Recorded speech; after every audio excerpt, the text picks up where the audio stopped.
राष्ट्रपति द्रौपदी मुर्मू आज से हिमाचल प्रदेश के दौरे पर रहने वाली है। वे 2 मई तक हिमाचल के ग्रीष्मकालीन प्रवास पर रहने वाली है। राष्ट्रपति इस दौरान आरट्रैक मुख्यालय के एक कार्यक्रम में भी हिस्सा लेंगी। कांगड़ा में और अटल टनल रोहतांग का दौरा करने का भी राष्ट्रपति का कार्यक्रम रहने वाला है। राष्ट्रपति द्रौपदी मुर्मू के दौरे को लेकर शिमला में कड़ी सुरक्षा व्यवस्था की गई है। जिले भर में संवेदनशील स्थानों पर 1000 से अधिक पुलिसकर्मी तैनात किए गए हैं।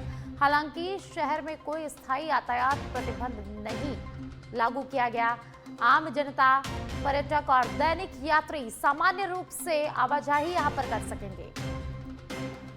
तो राष्ट्रपति द्रौपदी मुर्मू हिमाचल प्रदेश के दौरे पर रहने वाली है और उनके दौरे को लेकर कड़ी सुरक्षा व्यवस्था की गई है। जिले भर के संवेदनशील स्थानों पर 1000 से अधिक पुलिसकर्मियों की तैनाती की गई है।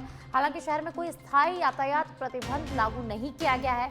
आम जनता, पर्यटक और दैनिक यात्री सामान्य रूप से आवाजाही यहां पर कर सकेंगे। तो राष्ट्रपति द्रौपदी मुर्मू के दौरे को लेकर जानकारी दे रहे हैं। हिमाचल प्रदेश के दौरे पर रहने वाली है राष्ट्रपति। 2 मई तक हिमाचल के ग्रीष्मकालीन प्रवास पर रहेंगे राष्ट्रपति द्रौपदी मुर्मू। तो राष्ट्रपति इस दौरान आरट्रैक मुख्यालय के कार्यक्रम में भी हिस्सा लेंगी। इसी के साथ कांगड़ा और अटल टनल रोहतांग का दौरा करने का भी राष्ट्रपति द्रौपदी मुर्मू का कार्यक्रम यहां पर रहने वाला है। राष्ट्रपति के दौरे को लेकर शिमला में कड़ी सुरक्षा व्यवस्था की गई है। तो जिले भर में संवेदनशील स्थानों पर 1000 से अधिक पुलिसकर्मी तैनात किए गए हैं। और अब खबर टॉक से है, जहां भाजपा के राष्ट्रीय अध्यक्ष नितिन नबीन, मुख्यमंत्री भजनलाल शर्मा और प्रदेश अध्यक्ष मदन राठौड़ आज टॉक दौरे पर रहने वाले हैं। इस दौरान वे भाजपा कार्यालयों का उद्घाटन करेंगे और सभा स्थल से राजस्थान भर के कार्यकर्ताओं को संबोधित करेंगे। सभा को लेकर कार्यकर्ताओं में खासा उत्साह है और देर रात तक तैयारियां यहां पर पूरी कर ली गई है। आयोजन में करीब 20 से 25,000 कार्यकर्ताओं के शामिल होने की संभावना जताई जा रही है। टॉक का यह दौरा राजनीतिक रूप से भी बेहद अहम माना जा रहा है, क्योंकि यह क्षेत्र कांग्रेस के राष्ट्रीय महासचिव सचिन पायलट का विधानसभा क्षेत्र है और ऐसे में भाजपा इस सभा के जरिए न केवल संगठन को मजबूत करने बल्कि आगामी 2028 चुनाव को ध्यान में रखते हुए बड़ा सियासी संदेश देने की रणनीति पर काम कर रही है। तो टॉक से खबर है, जहां भाजपा के राष्ट्रीय अध्यक्ष नितिन नबीन आज टॉक दौरे पर रहने वाले हैं। कुछ ही देर में वो टॉक पहुंचेंगे। आपको बता दें कि मुख्यमंत्री भजनलाल शर्मा भी कुछ ही देर में यहां पर टॉक में पहुंचने वाले हैं। प्रदेश अध्यक्ष मदन राठौड़ भी यहां पर पहुंचेंगे। तो बड़ी संख्या में कार्यकर्ता यहां पर इस सभा में शामिल होंगे। इस दौरान बीजेपी कार्यालयों का उद्घाटन किया जाएगा और टॉक की जनता को सौगात दी जाएगी। और ज्यादा जानकारी के लिए समीर मेरे सहयोगी फोन लाइन पर जुड़ चुके हैं। समीर, टॉक के लिए आज बड़ा महत्वपूर्ण दिन है, क्योंकि भाजपा के राष्ट्रीय अध्यक्ष नितिन नबीन टॉक पहुंचेंगे, मुख्यमंत्री भजनलाल शर्मा यहां पर पहुंचेंगे, प्रदेश अध्यक्ष मदन राठौड़ भी आएंगे। और उनकी दौरे को लेकर किस तरह की तैयारियां टॉक में की गई है? देखिए, राष्ट्रीय अध्यक्ष नितिन नबीन पहली बार राजस्थान दौरा कर रहे हैं और उसके बाद हमारे टोंक में आ रहे हैं। टोंक में बीजेपी कार्यालय का उद्घाटन करेंगे, उसके बाद एक बड़ी सभा को संबोधित करेंगे। ये आपको बताऊं, यहाँ पर जनता में काफी उत्सुकता है। नितिन नबीन का ये जब से अध्यक्ष बने पहला कार्यकाल में पहली बार टोंक आ रहे हैं और ये 2028 के चुनाव को देखा जा रहा है कि ये बीजेपी का गढ़ हुआ करता था, लेकिन पिछली 2 बार से सचिन पायलट जो राष्ट्रीय महासचिव हैं कांग्रेस के, उन्होंने ये सीट अपने नाम कर रखी है। जी बहुत बहुत शुक्रिया समीर इस तमाम जानकारी को साझा करने के लिए। जयपुर से खबर है, जहां मुख्य सचिव वी श्रीनिवास नए आईएएस अधिकारियों के साथ आज संवाद करेंगे। दोपहर 12:30 पर 2025 बैच के आईएएस अधिकारियों से संवाद कार्यक्रम आज सीएस का रहने वाला है। एचसीएम आरआईपीए में सीएस सभी अधिकारियों के साथ इंटरेक्शन करेंगे। सीएस एनआईसी डीजी के साथ आज बैठक भी लेंगे। ई गवर्नेंस एप्लीकेशन को लेकर वर्कशॉप आज रहने वाली है। शाम को 5 बजे सरस डेयरी का निरीक्षण मुख्य सचिव का प्रस्तावित है। तो मुख्य सचिव वी श्रीनिवास आईएएस अधिकारियों के साथ आज संवाद करेंगे। दोपहर 12 बजे एससीएम आरआईपीए में इंटरेक्शन करेंगे सीएस वी श्रीनिवास। तो 2025 के आईएएस अधिकारियों के साथ आज संवाद कार्यक्रम है। इसी के साथ सीएस एनआईसी डीजी के साथ आज बैठक लेंगे और ई गवर्नेंस एप्लीकेशन को लेकर आज वर्कशॉप होगी। इसके बाद मुख्य सचिव वी श्रीनिवास सरस डेयरी का निरीक्षण करेंगे। तो शाम को 5 बजे सरस डेयरी का निरीक्षण प्रस्तावित है।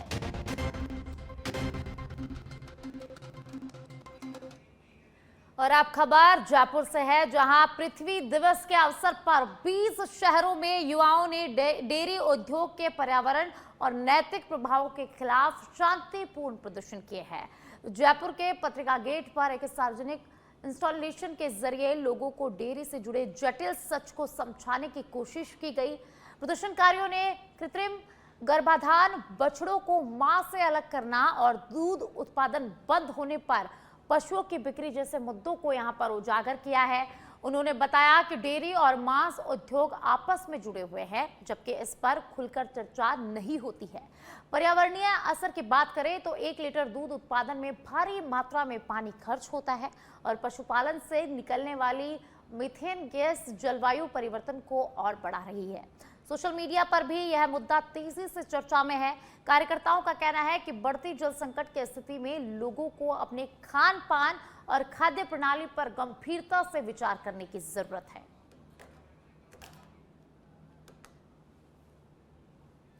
तो जयपुर से खबर है, जहां जयपुर में युवाओं ने डेयरी को लेकर यहां प्रदर्शन किया है। पृथ्वी दिवस पर 20 शहरों में युवाओं का शांतिपूर्ण प्रदर्शन देखने को मिला है। डेयरी उद्योग के खिलाफ युवाओं ने प्रदर्शन किया है। तो जयपुर में युवाओं ने डेयरी की छिपी सच्चाई पर यहां पर सवाल उठाए हैं। मीथेन गैस बहुत ज़्यादा ही हार्मफुल है CO2 के कंपैरिजन में। तो हमें दोबारा से हमारी फूड चॉइसेस कि हम अपनी प्लेट पे क्या खा रहे हैं और वो एनवायरनमेंट को किस तरीके से इम्पेक्ट कर रहा है, ये दोबारा हमें एक बार सोचने की ज़रूरत है। सो इस अर्थ वीक हम बहुत सारे एक्टिविस्ट डिफरेंट स्टेट डिफरेंट जगह से एकत्रित हुए हैं, सिर्फ यही मैसेज देने के लिए। आपको एक बार सोचना चाहिए कि आप अपनी प्लेट पे क्या खा रहे हैं। हम आपको आपकी चॉइसेस के लिए जज नहीं कर रहे हैं, पर एटलीस्ट आप एक बार सोच सकते हैं कि आपकी प्लेट का एनवायरनमेंट पे क्या।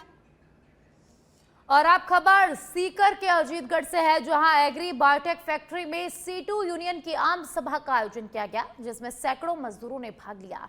गेट नंबर 1 पर आयोजित इस बैठक की अध्यक्षता यूनियन अध्यक्ष सुभाष गुर्जर ने की।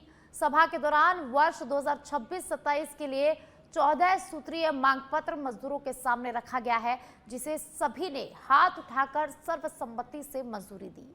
बैठक में यूनियन पदाधिकारियों ने फैक्ट्री में फैल रही अफवाहों और दुष्प्रचार पर भी प्रतिक्रिया देते हुए यूनियन की वैधता स्पष्ट की है।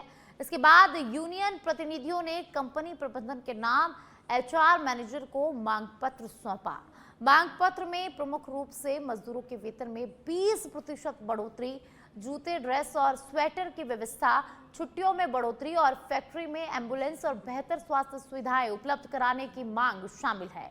यूनियन ने चेतावनी दी है कि यदि मांगों पर जल्द सकारात्मक कार्रवाई नहीं की गई तो आगे आंदोलन की रणनीति तैयार की जाएगी।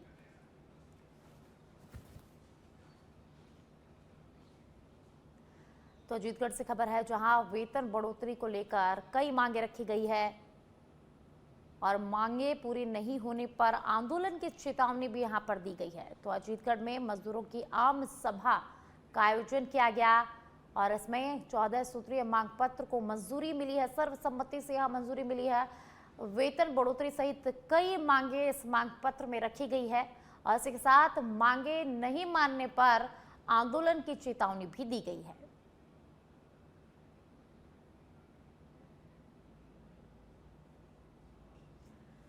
और अब खबर जयपुर से है, जहां सेवानिवृत्त न्यायाधीशों के संघ का 2 दिवसीय राष्ट्रीय सम्मेलन सफलतापूर्वक संपन्न हुआ है।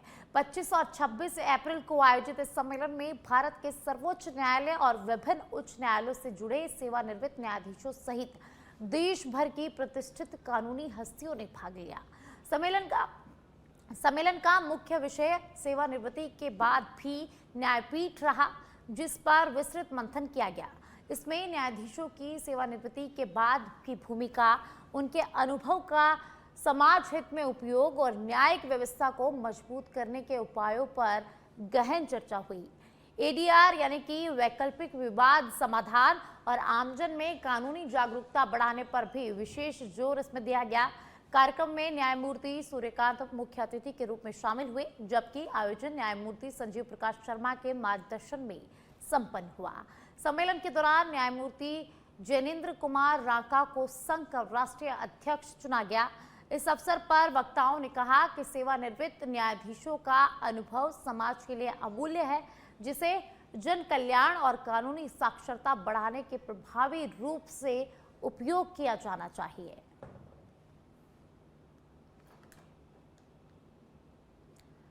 तो जयपुर से खबर है, जहां 2 दिवसीय सम्मेलन संपन्न हुआ है। सेवानिवृत्त न्यायाधीशों का राष्ट्रीय सम्मेलन यहां पर संपन्न हुआ। तो 25 और 26 अप्रैल को इसका आयोजन हुआ। एडीआर और कानूनी जागरूकता पर इस सम्मेलन में विशेष फोकस रहा, विशेष चर्चा हुई है। इसी के साथ न्यायमूर्ति जैनेन्द्र कुमार राका को राष्ट्रीय अध्यक्ष बनाया गया है।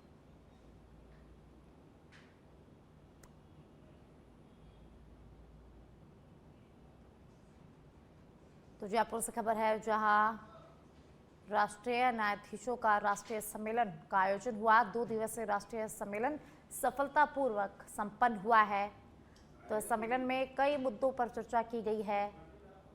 सेवानिवृत्त न्यायाधीशों का ये सम्मेलन था, जिसमें 25 और 26 अप्रैल को ये सम्मेलन हुआ। 26 अप्रैल को ये इसका समापन सफलतापूर्वक हुआ है। एडीआर और कानून जागरूकता पर इस सम्मेलन में विशेष फोकस रहा। इसी के साथ कई मुद्दों पर इसमें चर्चा भी की गई।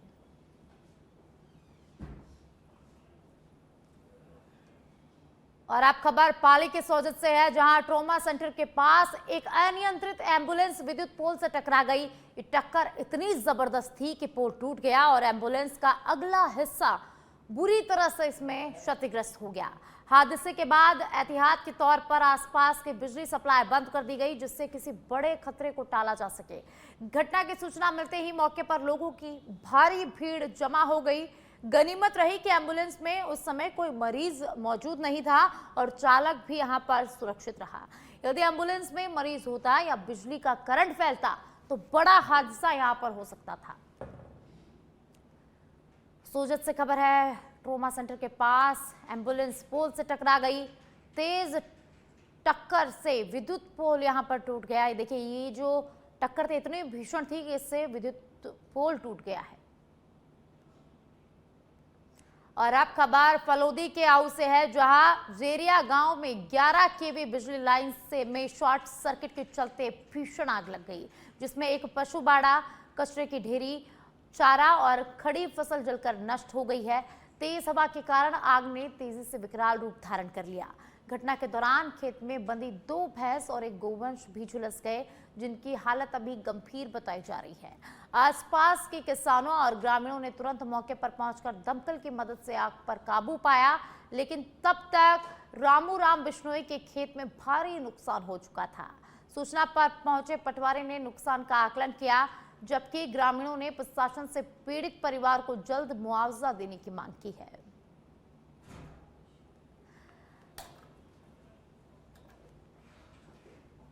और अब खबर अजमेर के अराई से है, जहां बोराड़ा में रविवार रात एक बड़ा हादसा टल गया, जब अंधेरे के कारण एक पिकअप निर्माणाधीन पुलिया में गिरकर पलट गई। अराई सरवाड़ स्टेट हाईवे पर बोराड़ा बस स्टैंड के पास पुलिया का निर्माण कार्य चल रहा है, लेकिन पर्याप्त संकेत और रोशनी नहीं होने से चालक को सामने का गड्ढा यहां पर दिखाई नहीं दिया। सामने से आ रही गाड़ी की तेज लाइट के कारण स्थिति यहां पर और गंभीर हो गई, जिससे पिकअप सीधे गड्ढे में जा गिरी। मौके पर मौजूद ग्रामीणों ने तत्परता दिखाते हुए चालक और परिचालक को बाहर निकाला। दोनों को मामूली चोटें आई है और किसी प्रकार की जनहानि नहीं हुई। सूचना मिलने पर पुलिस मौके पर पहुंची और इस पूरे मामले की जांच शुरू कर दी गई है। ग्रामीणों ने आरोप लगाया है कि स्टेट हाईवे विभाग ने टोल टैक्स वसूली तो शुरू कर दी है, लेकिन सड़क और पुलिया का निर्माण कार्य अब तक अधूरा है। इस स्थान पर पहले भी कई हादसे हो चुके हैं, जिससे लोगों में नाराजगी यहां पर और बढ़ गई है। ग्रामीणों ने चेतावनी दी है कि जल्द निर्माण कार्य पूरा नहीं हुआ तो इसको लेकर आंदोलन किया जाएगा।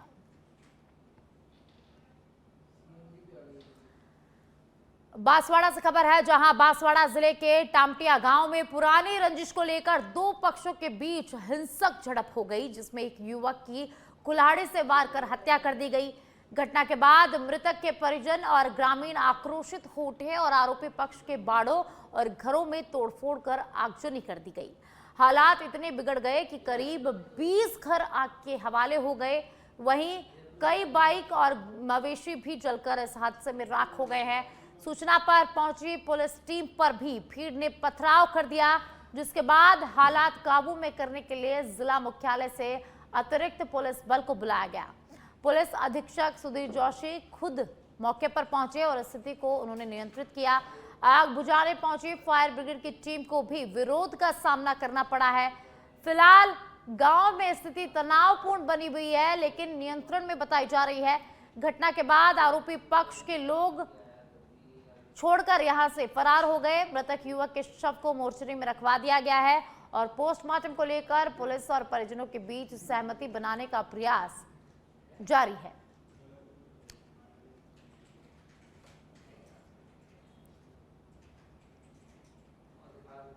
तो दो पक्षों में विवाद ने हिंसक रूप ले लिया और यहां पर एक युवक की कुल्हाड़ी से वार कर हत्या कर दी गई। मौके पर पहुंची पुलिस के ऊपर भी यहां पथराव किया गया, जिसके बाद भारी पुलिस बल यहां पर तैनात किया गया है। तो टामटिया गांव में खूनी संघर्ष देखने को मिला। एक युवक की कुल्हाड़ी से वार कर यहां हत्या कर दी गई। आक्रोशित भीड़ ने 20 घरों को यहां पर आग लगा दी। तो सूचना मिलने पर पुलिस मौके पर पहुंची और मौके पर पहुंची पुलिस पर भी पथराव किया गया। और अब खबर जोधपुर से है, जहां जोधपुर में आपदा प्रबंधन की तैयारियों को परखने के लिए एक सुव्यवस्थित मॉक ड्रिल का आयोजन किया गया, जिसमें अलर्ट सायरन के साथ ब्लैकआउट अभ्यास भी किया गया। कलेक्टर परिसर से संचालित इस अभ्यास के दौरान सायरन बजाकर आमजन को सतर्क करने की प्रणाली की जांच की गई और पूरे शहर में आपातकालीन हालात से निपटने की क्षमता का परीक्षण किया गया। जिला प्रशासन की निगरानी में यह ड्रिल योजनाबद्ध ढंग से संपन्न हुई। इस अभ्यास का नेतृत्व जिला कलेक्टर आलोक रंजन ने किया, जबकि पुलिस कमिश्नर शरद कविराज ने पूरे ऑपरेशन पर नजर बनाए रखी। मौके हमने पूरे प्रयास किया कि हम इसको अपनी तरफ से इस प्रैक्टिस को दिन समय अवधि को तय कर लें और अब इनको देख करके हम डीब्रीफिंग करेंगे, उसमें इसकी चर्चा करेंगे और अगर कोई ऐसा बिंदु रहेगा तो उस पर निश्चित। मॉक ड्रिल के अंदर जो है शहर के अंदर करीब 20 से 25 जगह जो है अलग अलग सायरन अलग अलग लोकेशंस पे थे। तो मॉक ड्रिल के टाइम पे वो सायरन जो है वो बजाए गए, जिसमें नागौरी गेट चौकी और बहुत सी ऐसी जगह हैं जहाँ पे पुलिस का इस्टेब्लिशमेंट जो है वो आसपास में है। तो हम ये मानते हैं कि पुलिस जो है एक ट्रेंड जो है वो फोर्स है और इस तरीके की जो भी इमरजेंसी जब भी आती है तो क्विक उनका रिएक्शन जो है वो आता है। इस चीज़ को लेके लोगों के अंदर जागरूकता भी फैलाते हैं और उनको अलर्ट रहने के लिए भी पुलिस बोलती है। और आज भी आपने देखा होगा कि जैसे ही ये मॉक ड्रिल की एक्सरसाइज चालू हुई, कंट्रोल रूम से सभी के पास में टाइमली मैसेजेस गए। आसपास के चौकी और हमारे जो थानों के अंदर जो भी स्टाफ था, हमारे होमगार्ड्स के जवान थे, QRT जो हमारी क्विक रिएक्शन टीम है वो भी टाइम पे आई। मॉक ड्रिल के अंदर जो है शहर के अंदर छत्तीसगढ़ के जगदलपुर से खबर है, जहां जनपद के ग्राम पंचायत भिरंडा में विकास कार्यों में लापरवाही का गंभीर मामला सामने आया। छत्तीसगढ़ और ओडिशा की सीमा पर बसे इस गांव में वर्षों से स्थानीय आस्था का केंद्र देवगुड़ी शिव मंदिर का निर्माण अधूरा पड़ा है, जिससे जनजातीय समुदाय के लोगों में भारी नाराजगी देखी जा रही है। ग्रामीणों के अनुसार जंगल के बीच स्थित भगवान शिव का यह प्राचीन स्थल काफी समय से जीर्ण शीर्ण अवस्था में है। राज्य सरकार द्वारा देवगुड़ी और घोटुलों के संरक्षण के लिए बजट आवंटित किए जाने के बावजूद यहां जमीन पर कोई ठोस काम नहीं हुआ है। इससे लोगों की धार्मिक भावनाएं आहत हो रही है और वे लगातार मंदिर के जीर्णोद्धार की मांग कर रहे हैं। मामले में जब मीडिया और ग्रामीणों ने सरपंच से जवाब मांगा तो वे संतोषजनक उत्तर देने के बजाय सवालों से बचते नजर आए। आरोप है कि निर्माण कार्य में देरी और फंड के उपयोग को लेकर पूछे गए सवालों से बचने के लिए सरपंच मौके से चले गए और खुद को घर में बंद कर लिया। ग्रामीणों ने अब जिला प्रशासन से मामले की निष्पक्ष जांच की मांग की है। उनका कहना है कि देवगुड़ी निर्माण के लिए स्वीकृत राशि का सही उपयोग सुनिश्चित किया जाए और दोषियों पर कार्रवाई करते हुए जल्द से जल्द मंदिर का निर्माण कार्य पूरा कराया जाए। ये देवगुड़ी कब बना है? हो गया बहुत साल हो गया, लेकिन कितने साल हुए? तब मैं हैदराबाद जा रहा था उतना समय स्टार्ट किया क्या, लेकिन अभी तो नहीं हुआ है। अभी तक पूरा नहीं बना है। नहीं तो बना है। गांव वाले क्या चाहते हैं कि देवगुड़ी बने या नहीं बने वहाँ पर? गाँव वाले चाहते हैं क्या देवगुड़ी बने, वहाँ का पैसा इधर उधर हो गया। ये आस्था अगर देखा जाए तो बस्तर में काफ़ी ज़्यादा है। आप देखेंगे, मैं उड़ीसा और छत्तीसगढ़ की सीमा पर लगा हुआ गांव भिरिंडा वहाँ पर खड़ा हूँ और फिलहाल आप देख रहे हैं मेरे पीछे जो देवगुड़ी है उसका आधा अधूरा निर्माण कार्य हुआ है। पिछले 5 वर्ष से निकल गया और उसके पश्चात भी काम नहीं हुआ है। आप देखेंगे दूसरी तरफ यहाँ से 200 मीटर साइड में उड़ीसा की सीमा है और इस साइड छत्तीसगढ़ है। छत्तीसगढ़ में यहाँ पर देखिए भगवान शिव की मूर्ति स्थापित है। मेरे सहयोगी आपको बताएंगे ये पूरी तरह से मंदिर कहीं भी स्वरूप में नहीं आया है, नहीं इसका जीर्णोद्वार हुआ है। और मंदिर के अंदर जैसे ही मैं पहुँचता हूँ तो आप देखिए ये मंदिर, यहाँ पर भगवान की मूर्ति जरूर है। ये शिवलिंग यहाँ पे स्थापित है भगवान के, यहाँ पे शिव, साथ में कुछ लोगों ने यहाँ पर आकर पैसे भी चढ़ाए हैं। लेकिन आप देखेंगे कि ये मंदिर के ऊपर का भाग देखेंगे तो पूरा खुला पड़ा है।